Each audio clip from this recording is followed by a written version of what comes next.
जो जानता मैं शुद्ध हूँ वह शुद्धता को प्राप्त हो, जो जानता विशुद्ध वह विशुद्धता को प्राप्त हो।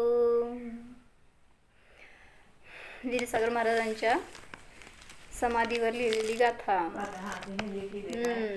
समयसारची 186 नंबरची गाथा। महाराजांच्या जीवनाचा उद्देशच तो होता काय, शुद्धतेला जाणा, शुद्ध स्वभावाला जाणा तर शुद्धाची प्राप्ती होणार। जो अविशुद्ध आहे ह्यालाच जाणणार तर अविशुद्धतेलाच प्राप्त होणार। म्हणून आज मान्यता तीच आहे लोकांची की पर्यायात अशुद्ध आहे तर द्रव्यदृष्टीने पण मी अशुद्ध आहे। संसारी जीव आहे तो कधीच द्रव्यातून पण शुद्ध नसतो अशी मान्यता आहे। त्याचंच खंडन सगळं कुंद आचार्यांनी करून दाखवलं। भगवंतांच्या वाणीतून तेच आलंय, पण त्याचा भाव ग्रहण करताना चूक झाली तर कोणालाही तो शुद्ध आत्मा मिळणार नाही। म्हणून महाराजांनी स्वतः मिळवला आणि इतरांना उपदेशातून तेच सांगितलं की माझ्याजवळ जसा शुद्ध आत्मा आहे, जसा सर्वज्ञांजवळ शुद्ध आत्मा आहे, तसाच निगोदी जीवाकडे पण आहे, तुमच्या सगळ्याजवळ आहे।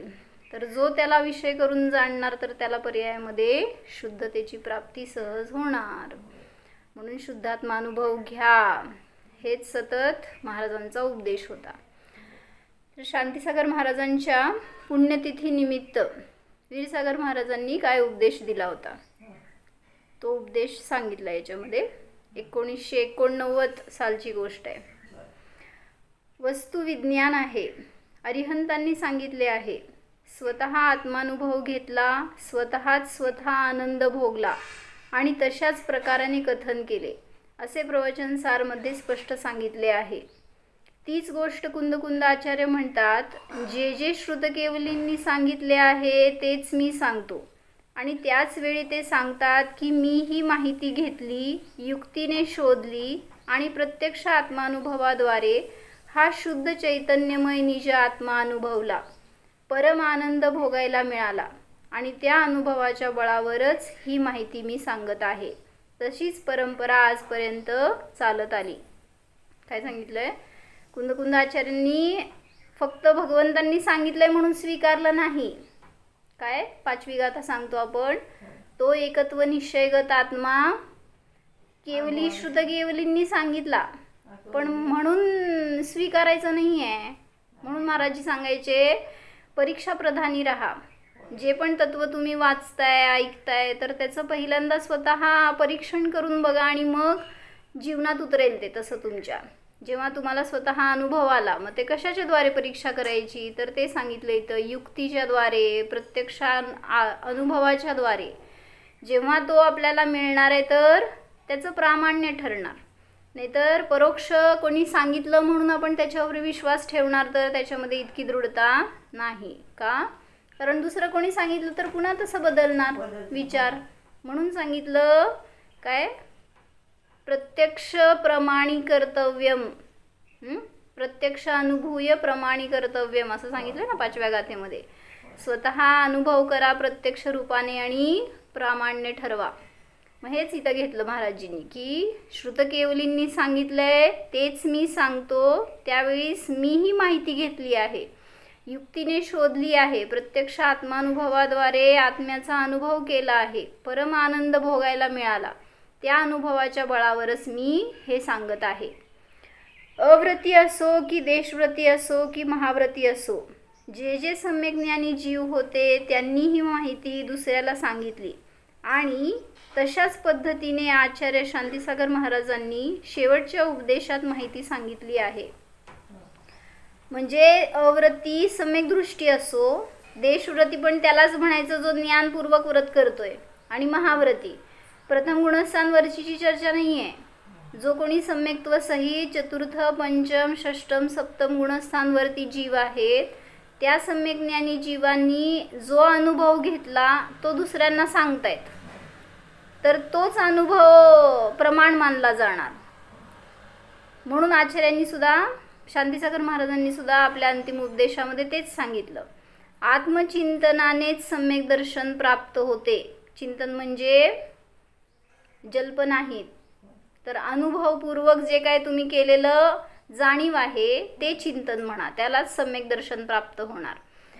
म्हणजे वस्तुस्वरूप जाणून घेऊन जर निजशुद्धात्मानुभव केला तरच सम्यक दर्शन होते आणि आत्मचिंतनाने दृढता वाढते आणि संयम सहजच येतो. वस्तुस्वरूप जाणल्याशिवाय आत्मा काय हे सुद्धा समजणार नाही. आत्मा जाणला तरी वस्तुस्वरूपाचं ज्ञान होऊन जाणार, कारण मी भिन्न आहे, माझं स्वरूप काय आहे ज्याला समजलं त्याला आत्मा जो जाणतो तो अनात्म्याला जाणतो, जो आत्म्याला जाणत नाही तो अनात्म्याला पण जाणत नाही. म्हणून सांगितलं त्यांनी की जर आत्मा आणि अनात्म्याला जाणणार नाही तर तो सर्व आगमाचा धारी असला तरी मिथ्यादृष्टी आहे. समयसारची 201-202 गाथेमध्ये सांगितलं. म्हणून पहिल्यांदा भेदविज्ञान करा, तर जिथं आत्म्याचा अनुभव झाला तो संपूर्ण जिनशासनाला जाणतो, असं तिथं वर्ड्स आहेत. म्हणजे काय माझं स्वरूप आहे हे ज्याला माहीत नाही त्याला सगळं शब्द ज्ञान झालं तरी सुद्धा काय उपयोग नाही, भार म्हणला तो तर तिथं.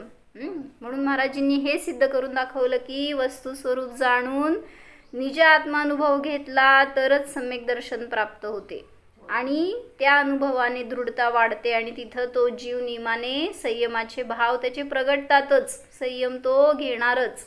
असं नाही आहे की शिथिलाचारी असणार किंवा रमणार संयमामध्ये, असं नाही आहे. ज्याला स्वरूप समजलं त्याला त्याच्यात आनंद येतोच. काय सांगतात माताजी पण नेहमी, जो धंदा आवडतो तो वाढवण्याचा प्रयत्न करतो का बास म्हणतो. मग तसंच आहे इथं सुद्धा. जेव्हा आत्म्याचा अनुभव घेतला आणि आनंद मिळाला तर नियमाने त्यात प्रोग्रेस करत जाणार आहे, त्यात पुढचं पाऊल उचलत जाणार आहे तो जीव. म्हणून संयम सहजच येतो. आत्मचिंतनाने केवल ज्ञान होते आणि आत्मचिंतनानेच मोक्ष होतो. तेव्हा आत्मचिंतन जे आहे ते निज आत्म्याचे अनुभवच आहे. त्यांनी त्यात पुढे म्हटले आहे, बाह्य व्यवहार केला तर त्याने पुण्यबंध होईल. अर्थात पुण्यबंध झाला तरी मोक्ष मार्ग सुरू होत नाही. म्हणून पुण्यासाठी धर्म करू नकात. पुढे सांगितलं, शुभ परिणामाने सुद्धा बंध होतो, अशुभ परिणामाने सुद्धा बंधच होतो. जो परिणाम अनन्यगत असतो तोच बंधापासून किंवा कर्मापासून मुक्ती देणारा असतो. असं प्रवचनसारमध्ये 181 गाथेत सांगितलं. शुभ परिणामाने पुण्य बंद होतो, अशुभ परिणामाने पाप बंद होतो. जो अनन्यगत परिणाम आहे तो कर्मक्षयाला कारण असतो. म्हणून पुण्यामध्ये सुद्धा अडकू नका. पुण्य म्हणजे धर्म नाही. म्हणून महत्त्वाची गोष्ट त्यांनी सांगितली आहे की आत्मचिंतन करा. आणखी एक सांगितले की व्यवहार सम्यक दर्शन खरे नाही रे बाबा. किती सहज सांगतायत. व्यवहार सम्यक दर्शन हे खरं सम्यक दर्शन नाही आहे. कशाला म्हणायचं व्यवहार सम्यक दर्शन? शुभभाव, जे काही तुम्ही देवशास्त्र गुरुच्या बाबतीत केलेली श्रद्धान आहे, विश्वास आहे, 7 तत्वांचं श्रद्धान, हे सगळं वस्तुव्यवस्थेचं ज्ञान, हे सगळं पुण्यापर्यंत आहे. ते व्यवहार सम्यक दर्शन हे शुद्धोपयोग नाही आहे. म्हणून सांगतायत पुण्यबंधाला कारण आहे. व्यवहार सम्यक दर्शन खरे नाही रे बाबा. सुस्पष्ट गोष्ट सांगितली आहे. निश्चय सम्यक दर्शनच खरे सम्यक दर्शन आहे. कोण सांगायला लागले हे? वीरसागर महाराजजी सांगतायत. शांतीसागर महाराजांनी हा उपदेश दिलाय, पण कोणी त्यांच्या अंतिम उपदेशातून तो अर्थ नाही काढला. जे त्यांना सांगायचं तो भावच ग्रहण झाला नाही. त्यामुळं असं म्हणायचं उलट शांतीसागर महाराजांचा उपदेश सुद्धा कोणाला समजला नाही. मग तेच खुलासा करून सांगायला लागलेत महाराजजी. निश्चय सम्यक दर्शनच खरे सम्यक दर्शन आहे आणि ते सम्यक दर्शन वस्तू स्वरूप जाणून घेऊन शुद्ध आत्मानुभव केल्याने होतो. तेव्हा आपल्याही जीवनात आपण सर्वांनी शुद्धात्मानुभव घ्यावा व ज्यांनी केला असेल त्यांनी तो शुद्धात्मानुभव वृद्धिंगत करावा, वाढवावा, खरा आनंद भोगावा. वस्तू एकच आहे. म्हणजे ज्याला नाही प्राप्त झाला आजपर्यंत निश्चय सम्यक दर्शन, त्यांनी त्याची प्राप्ती करा. आणि ज्याला प्राप्त झाला असेल त्यांनी त्याच्यामध्ये दृढता करून अजून पुढं सरका. म्हणजे त्याच्यामध्ये वृद्धी करा, आनंदाचा अजून भोग घ्या. कारण वस्तू एकच आहे आणि ती तुमच्याजवळच आहे. आनंदाची वस्तू बाहेर नाही तर स्वतःमध्येच शोधा. खरे आनंदी जीवन जगायचे असेल तर अरिहंतांचे द्रव्यगुण पर्याय जाणले पाहिजेत. द्रव्यगुण पर्यायाच्या द्वारे अरिहंतांना जाणले आणि त्यानंतर आपले द्रव्यगुण पर्याय जाणा आणि आपला निजध्रुव स्वरूप आत्मा शाश्वत शुद्ध आहे. अन्य द्रव्यातून निजद्रव्य वेगळे काढले आणि आपल्या निजद्रव्याला ध्रुव शाश्वत एक माझा आत्मा शाश्वत शुद्ध ज्ञान दर्शनमय आहे असे जाणा. काय सांगायला फक्त भगवंतांना जाणत राहावं असं सांगितलं नाही. काल सांगितल्यासारखं जो त्यांनाच जाणत राहतो, त्यांचं अवलंबन घेतो, तो काय शब्द सांगितलं होतं काल? पांगळा आहे. जो देवाच्या आधारानेच जगतो, फक्त देवाचंच नामस्मरण करण्यामध्ये धर्म मानतो, आम्ही खूप भक्ती करतो हे मानतो, तर तो सांगितलं त्याला मुक्ती मिळणार नाही. त्याला पुढं जाऊन त्यांनाही सोडावं लागेल. म्हणून सांगतायत आत्मा ध्रुव शाश्वत आहे, शुद्ध ज्ञानदर्शनमय आहे, हे माझे खरे शाश्वत स्वरूप आहे. बाकीचे शाश्वत स्वरूप नाही. माझा त्याच्याशी शाश्वत संबंध राहत नाही. तेव्हा असा मी असणारा शाश्वत ज्ञानमय आत्मा आहे हे जाणले असताना आनंद मिळतोच. मोह निघून जातो, राग निघून जातो, द्वेष निघून जातो. सगळं वेगळं वेगळं का सांगावं लागलं? सगळ्याचा अनुभव करा. जेव्हा मी भगवंतांना जाणतोय, त्यांच्यासारखा मी आहे हे स्वतःला जाणतोय, तिथं मोह कसा राहणार? कोणाशी मोह ठेवायचा? मला माझं खरं स्वरूप समजलं तर बहिरंगामध्ये मोह करायचं काय कारणच राहणार नाही. कोण माझं जगामध्ये नाही आहे तर कोणाशी मोह करणार आहे? आणि त्या मोहाचं फळ कोणाला मिळणार आहे? म्हणून कोणाशी राग राहत नाही, द्वेष राहत नाही, जेव्हा स्वतःचं खरं स्वरूप समजतं, त्याचा अनुभव करतो. म्हणून तिथं सांगितलं मोह लयाला जातो. कोणाचा? जो अरिहंतांना जाणून तसा मी आहे असा अनुभव करतो, त्याचा मोह नष्ट होतो. त्या समयात महाराजजी सांगायचे एवंभूत नयाने तो समय सांगायला लागलेत. मग कसं काय हो? म्हणजे क्षयिक सम्यक दृष्टीलाच अनुभव होतो का? तर ह्याचाच खुलासा केला. दर्शन मोह लयाला जातो म्हणजे काय सांगायचंय? क्षय हा एवंभूत नयाने लावा. त्या पर्यायामध्ये मोह राहत नाही. म्हणजे त्या मोहाचा तिथं नाश झालाय असं नाही की मुळासकट नष्ट झाल्यावरच सम्यक दर्शन होतं. म्हणून त्या समयामध्ये मोह राहिला नाही, कुठला दर्शन मोह. म्हणून तिथं त्याचा अनुदय म्हणा किंवा अभाव झाला आणि त्या निमित्तामध्ये म्हणलं गेलं दर्शन मोहाचा नाश झाला. कारण हे परस्पर विरोधी आहेत. दर्शन मोह जिथं आहे तिथं आत्मानुभव नाही आणि जिथं आत्मानुभव आहे तिथं दर्शन मोह उदयामध्ये नसतोच. मोह निघून जातो आणि वितराग होतो. खरी समता, खरी शांतता प्राप्त होते. हा जो आत्मा आपले जे चेतन स्वरूप आहे त्या आपल्या स्वरूपावर जगायचे आहे. कोणावर जगणार आहे मी? माताजी सांगतात 2 शक्ती सांगत होते महाराजजी. काय? जीवत्व शक्ती आणि चिती शक्ती. काय त्यांचं स्वरूप? कशावर जगतो? जीवत्व शक्ती सांगते तुम्हाला बाहेर कशाची गरज नाहीये जगण्यासाठी. तुम्ही कशावर जगणारे आहात? जीवत्वावर जगणारा जीव आहे. त्याचा अनुभव कधी येतो? बाहेरचं ते अन्न पदार्थातून जरासा उपयोग काढा, त्याच्यावर मी जगतोय ही मान्यता ठेवतो म्हणून आत्मा दिसत नाही, कॉन्फिडन्स येत नाही की मी त्याच्यावर जगणारा नाही आहे. म्हणून महाराजजी स्वतः प्रॅक्टिकली सांगायचे की जीवत्वावर जीव जगतो, त्यागीचं जीवनच ते आहे. जे काय ते आजीवनपर्यंत एकासन करतायत तर त्याच्यात पण त्यांची गृद्धता नाही आहे. त्याच्यातही ते निरासक्त बुद्धीने सतत अंतरंगामध्ये आत बाहेर करत अशी त्यांची चर्या. आणि ते जाणत खाताना सुद्धा खाणारा नाही आहे, जाणणार आहे ह्याचं वेदन करत त्यांचा अनुभव आहार असतो. कशासाठी सांगत होते?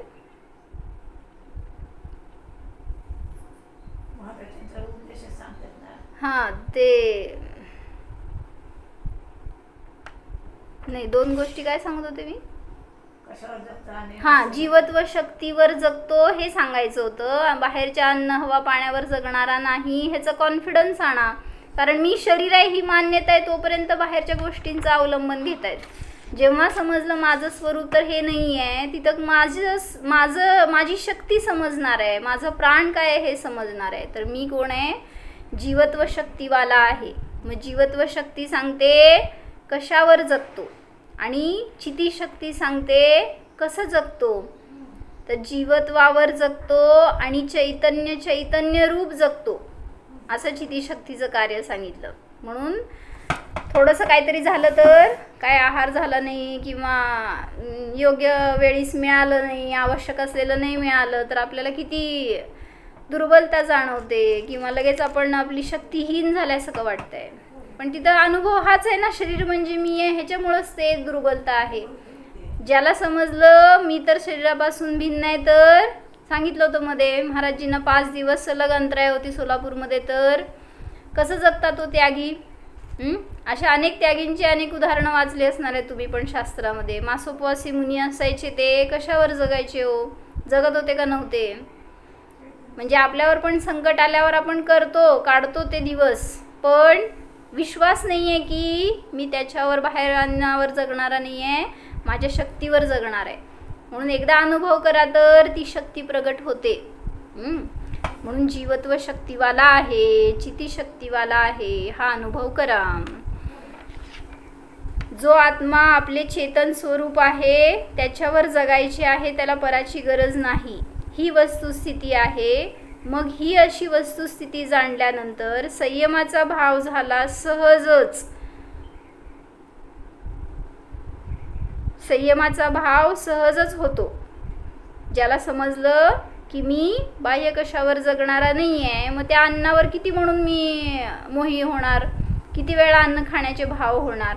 त्यामुळं संयम सहज होतो. एकदा खाल्लंय बास, दोनदा खाल्लंय बास, पुन्हा खायची गरज नाही, असे संयम सहज येत जातो. यथा यथा समायाती संवित्तौ तत्त्वमुत्तमं तथा तथा न रोचन्ते विषया सुलभापि.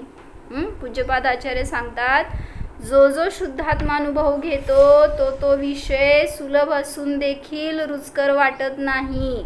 म्हणजे खरा आनंदमय आत्मा निज आत्माच आहे. हा अनुभवला म्हणून बाहेरच्या विषयाची आसक्ती दुरूनच सुटली, नष्ट झाली आणि आपोआपच ही अनुभूती दृढतर होत गेली. म्हणजे सहजच व्रताचे भाव होतात. काय सांगायचं आहे? त्या काव्यातूनच सांगितलं, जसं जसं जो जीव स्वतःच्या उत्तम तत्वाला जाणतो त्याच्यामध्ये समायाती म्हणजे रमतो, त्याच्यातच त्याला रुची वाटू लागते. तर तथा तथा न रोचनते, तसं त्याला बाहेरचे विषय भोग रुचत नाहीत. सहजतेने उपलब्ध झाले तरी त्याच्यात तो अडकत नाही. म्हणून काल म्हटल्यासारखं ज्याला जे प्राप्त झालेलं असतं त्याची किंमत नसते आणि जे नाही आहे त्याच्या मागं तो पळतो. मग तिथं सांगितलं एका पंडितांनी असं की तुमची लिस्ट काढा म्हणले, तुमच्याकडं काय आहे आणि काय नाही. तर तुमची कुठली लिस्ट मोठी होणार आहे हो? ज्याची दृष्टी जिथं त्याची ती लिस्ट तशी.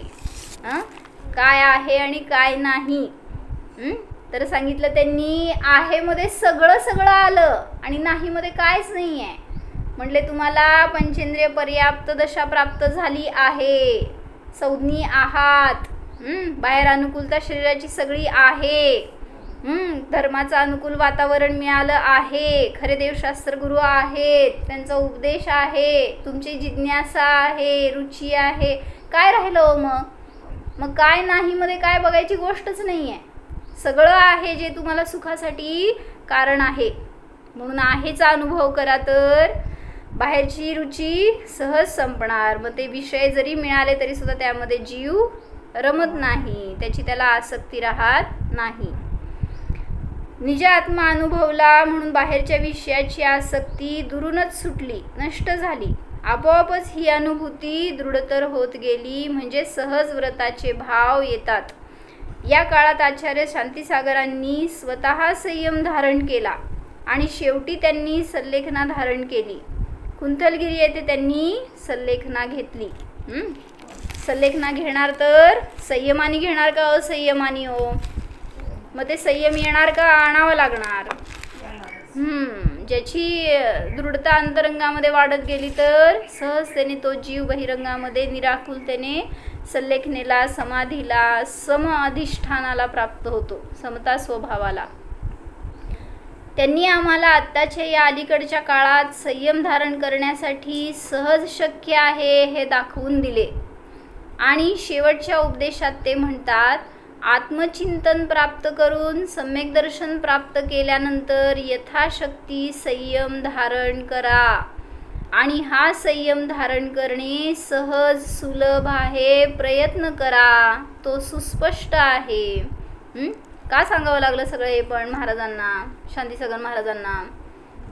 असंयमामध्ये किती रमलाय हा जीव, संयमाचे भाव होत नाहीत, त्यामुळं असंयमाचं फळ दिसत नाही.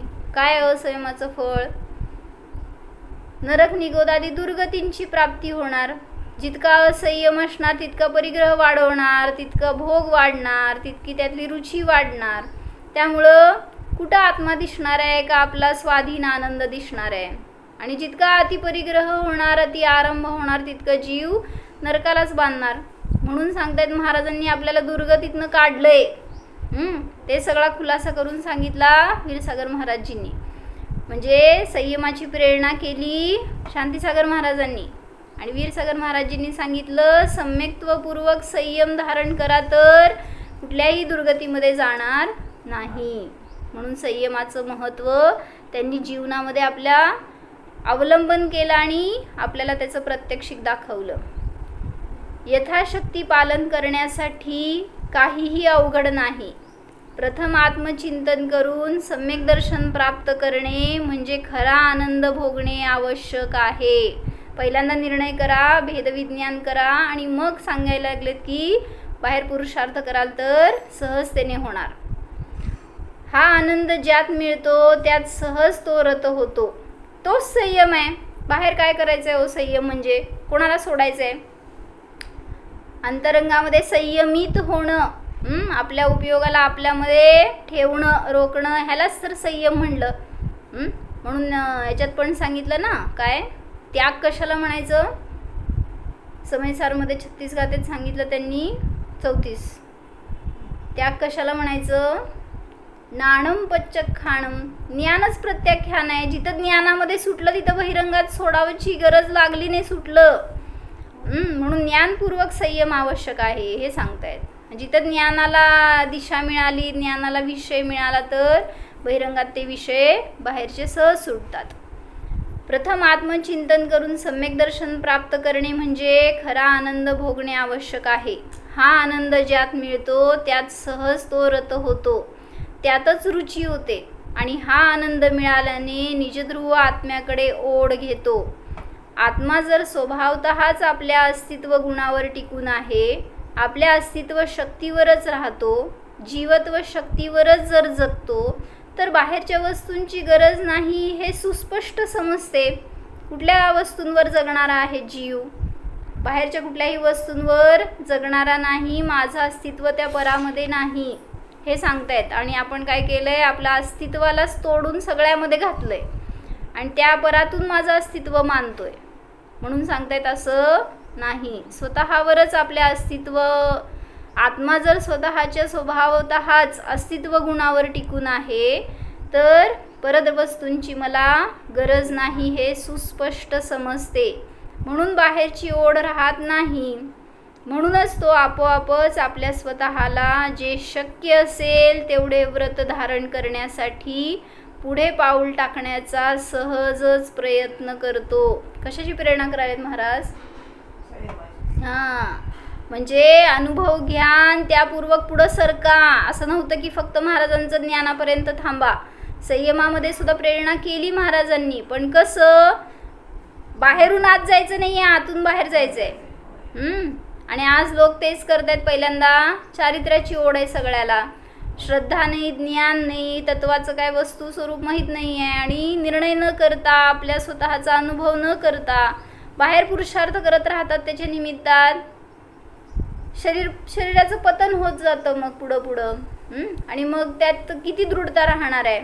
कदाचित कोण पुन्हा त्या संयमापासून मागं सरकतो.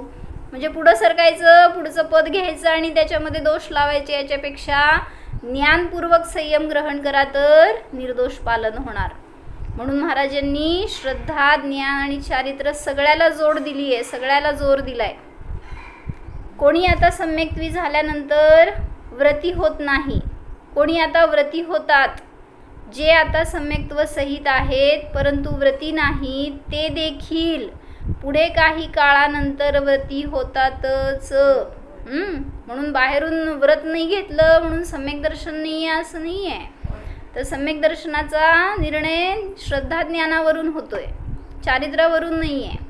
तर जो अंतरंगामध्ये भेदज्ञानाला प्राप्त होतो त्याला बहिरंगात त्या संयमाची पण ओढ असतेच, तो संयमी होतोच. निर्ग्रंथ होऊनच मोक्षाला जातात. तेव्हा जर काही शोधावयाचे असेल तर निजात्मद्रव्य शोधा, निज आनंद शोधा आणि निज आनंद भोगा. काय काय हां, म्हणजे 3 गोष्टी सांगितल्या. हो, खोजो, ध्याओ, पाओ. काय म्हणले हो महाराजजी? निज आत्मानुभव, निज आत्मा शोधा, निज आत्मानुभव पाओ, प्राप्त करा आणि निज आत्मानुभव भोगा. खोजो, पाओ, ध्याओ. ध्यान करा त्याचं, तर त्याचा आनंद तुम्हाला सहज मिळणार. एवढ्या 3 गोष्टींचं चिंतन करू आपण महाराजांच्या शिकवणीवरून. काय? निज आत्मानुभव को खोजो, पाओ, ध्याओ. पंचम काळ आहे म्हणून काही निज आत्मानंदाला तुटवडा नाहीच. बाहेरच्या काळाला दोष देऊ नका. आत्मा तुमच्या जवळ आहे, बाहेरच्या काळामध्ये नाही. त्यामुळं तुम्हाला तुमच्या आनंदाचा, आत्म्याचा भोग घ्यायचा आहे. बाहेरच्या काळाकडे पाहत बसला तर आत्मा मिळणार नाही. भरपूर प्रमाणात आजही अनुभव घेता येतो, आनंद भोगता येतो. तर हा जो निज आत्मा आहे तो आपल्याजवळच आहे, बाहेरून कुठून आणावयाचा नाही. तेव्हा वस्तुविज्ञान सम्यक रीतीने समजून घ्या आणि शुद्ध आत्मानुभव करा, भावभासना करा, शुद्धोपयोग करा, मनन करा, चिंतन करा. आत्ताचे जीवन आनंदमय जगा. म्हणून वर्तमानामध्ये आनंदी जीवन जगण्याची कला म्हणजेच धर्म आहे. ही महाराजांची शिकवण होती. म्हणजे शांतीसागर महाराजांच्या उपदेशातून सुद्धा वीरसागर महाराजींनी सम्यक दर्शनाचाच बोध दिलाय आणि त्यापूर्वक संयमाची प्रेरणा केली आहे. म्हणून सम्यक दर्शन प्राप्त करा आणि मग संयमाला सुद्धा अंगीकार करा तर मोक्ष मार्ग सुलभ आहे.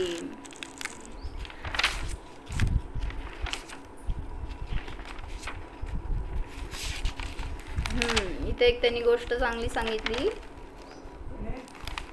महाराजींनीच की म्हणजे समयसारचं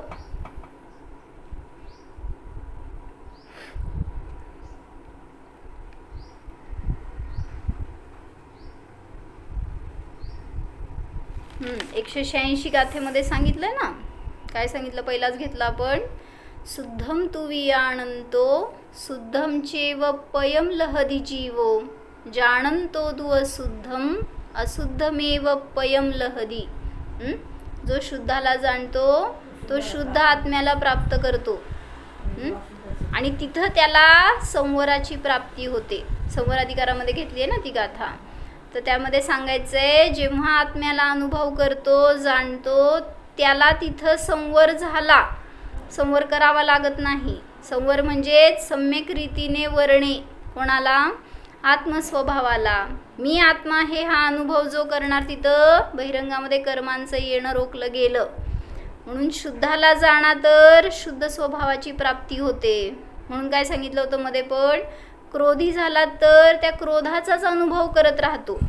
रागी द्वेषी झालो, मोही झालो, काहीतरी पाप घडलं आपल्याकडनं, तर आपण त्या पापाचाच अनुभव करत राहतो आणि मी पापी हे जाणू शकतो, तर निष्पाप का नाही जाणू शकत? मग महाराज सांगतायत की पाप करताना सुद्धा पापी नाही आहे तू, आणि पश्चाताप करताना सुद्धा पापी नाही आहेस. मग कसं आहे हो? म्हणजे त्याच्यातून काय म्हणायचं, हां, तर तिथं तुम्हाला वाव नाही द्यायचे पाप करायसाठी. उलट पाप करत असताना ज्याला खेद आहे की मला हे करावं लागतं, तर स्थितीकरण करतायत की अपराध करणारा, पाप करणारा तू नाही आहेस. जरी घडलं तरी सुद्धा तू त्याच्यापासून कसा आहेस, भिन्न आहेस. पापसुद्धा एक पर्याय आहे, ती नष्ट होणार आहे. म्हणून पापाला नष्ट करा, पापीला नाही करायचं आहे. म्हणजे पाप पर्यायामध्ये आहे तर ते नष्ट होणार कधी? ज्यावेळीस निष्पाप स्वभावाला ग्रहण करणार. जसं म्हटलं, तो क्रोध आहे तो सुद्धा क्षणभरासाठी आहे, तो निघून गेला तर आत्मा त्या समयात सुद्धा निष्क्रोध आहे, निष्पाप आहे, शुद्ध आहे. मग जो त्या शुद्धाला जाणतो त्याचा क्रोध किती वेळ राहणार पर्यायामध्ये? म्हणून निष्क्रोध स्वभावाला जाणा, निष्पाप स्वभावाला जाणा, तर शुद्धात्म्याची प्राप्ती सहज होते, जो शुद्धाला जाणतो. ते आता काय म्हणायचं, सगळे तेच म्हणतात की होऊन जातो क्रोध. असं किती वेळा उत्तर देणार आपण? मग तेच सांगणार की ह्यांनी पण सांगितलं काय, अजून एका पंडितांनी की म्हणले आपण आपल्या कषायांची पुष्टी करतोय या वाक्यातून. होऊन जातो म्हणजे काय म्हणायचं, नाही, क्रोध येतो नंतर ते आम्ही पश्चाताप करतो असं म्हणतात. तर म्हणलं तुम्हाला, हां, त्यांनी हे सांगितलं, म्हणले ज्ञानाने करा नाहीतर अज्ञानाने करा, पापाचं फळ भोगावंच लागणार. मग म्हणून तुम्ही आज सावध राहा की पुढच्या पर्यायात मला क्रोध न व्हावा, कषाय न व्हावेत, पाप न व्हावं, ह्याच्यासाठी पुरुषार्थ केला तर ते सुटणार आहे. नाहीतर आपण ते आत्ता माहीत नाही आहे, ठीक आहे चूक झाली, पुन्हा चूक केल्यानंतर पश्चाताप किती वेळ करणार? पश्चाताप म्हणायचं कशाला म्हणले? हां, त्याला विषकुंभ म्हणलं. म्हणून म्हणलं पूर्वी सावध व्हा आता की हे पाप आत्ता घडलंय, ह्याच्या पुढं माझ्याकडून कधीही घडू नये. म्हणून मी निष्पाप आहे ह्याचं वेदन करा, तर त्याला शुद्ध आत्मा तिथं मिळालाच. शुद्धाला जाणतो तो शुद्धाला प्राप्त करतो. आणि जो स्वतःला मानतोय मी स्त्री पुरुष आहे, मी संसारी आहे, मी माझं कर्तव्य आहे इथं संसारामध्ये, हे सगळं जो मान्यता ठेवतो त्याला, म्हणजे माताजींकडे अनेक जण आल्यावर सांगतात ना, माताजी करा आत्मकल्याण, काय अवघड नाही आहे आपल्याला. तर सांगणार की एका स्त्रीला सांगितलं असंच, ती म्हणाली माझी मुलगी आहे, तिचं कसं व्हायचं? माताजी म्हणले जन्मलेल्या बाळाला सोडून, जन्मणाऱ्या बाळाला सोडून गेले राजा. कोणते? सोमदत्त. अजून गर्भात बालक होता तर तिथंच राज तिलक केला आणि दीक्षा घेतली, निघून गेले. त्यांना नव्हती का हो चिंता? ज्याला अनुभव झाला ना, भेदविज्ञान झालं, कोण मुलगा आणि कोण कसलं हो, काय मोह राहणार आहे मागं?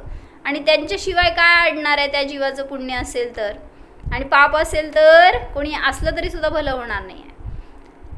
म्हणून सांगायला लागलेत की कोणासाठी म्हणून मागं सरकू नका.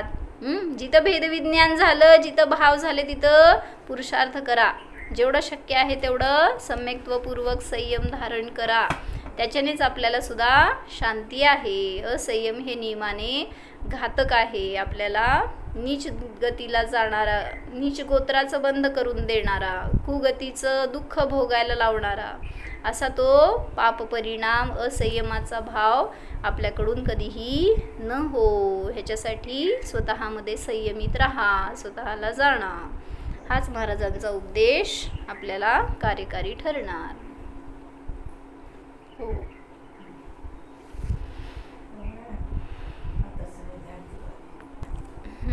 महाराजांचं तेच उल्लेख असायचा सतत की रूपस्थ ध्यान, पिंडस्थ ध्यान हे सगळं अवलंबन आहे बहिरंगातून. त्याचं अवलंबन घ्या, पण कुठंपर्यंत? जोपर्यंत विषयाचा परिचय होत नाही, व्यग्रता असते, तोपर्यंत पिंडस्थ ध्यान. भावापासून पूरक होत आहे ते बरोबर.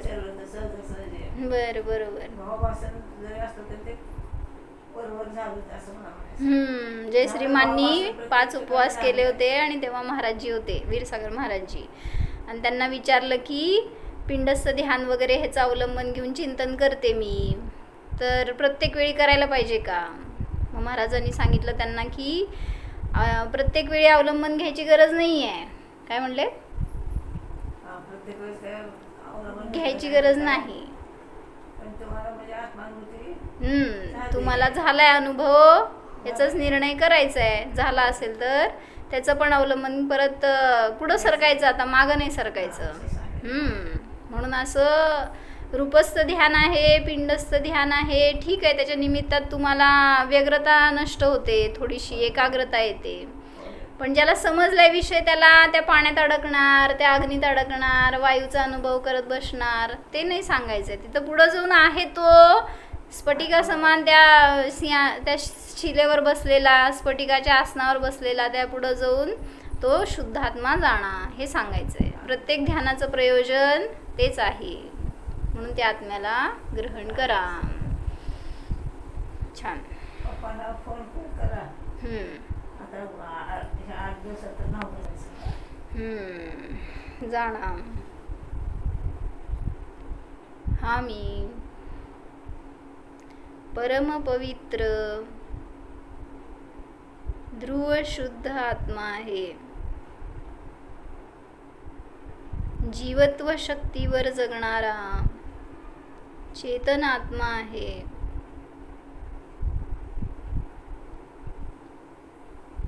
परद्रव्यापासून सर्वथा निरपेक्ष आहे, स्वाधीन आहे, शुद्धच आहे. जाणा, माझ्यामध्ये क्रोध नाही, मोह नाही, पापभाव नाहीतच.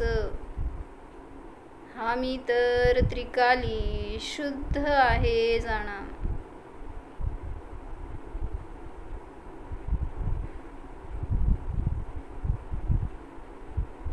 उत्तम संयम धर्म स्वरूप आहे. जाणा, शरीराची क्रिया म्हणजे माझा स्वभाव नाहीच, तो माझा धर्म नाहीच. स्वतःच्या आत्मद्रव्याला भिन्न जाणा. जसे अरिहंत प्रभू तसा मी, जसे सिद्ध भगवान तसाच मी आहे. अनुभवा.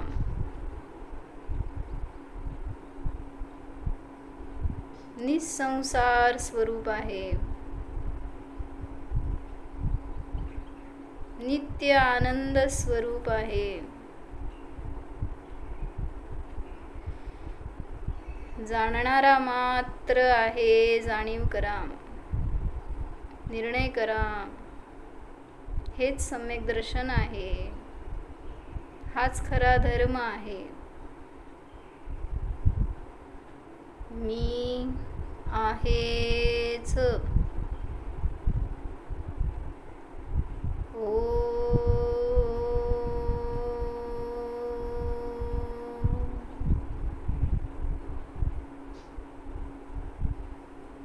विसर्जन.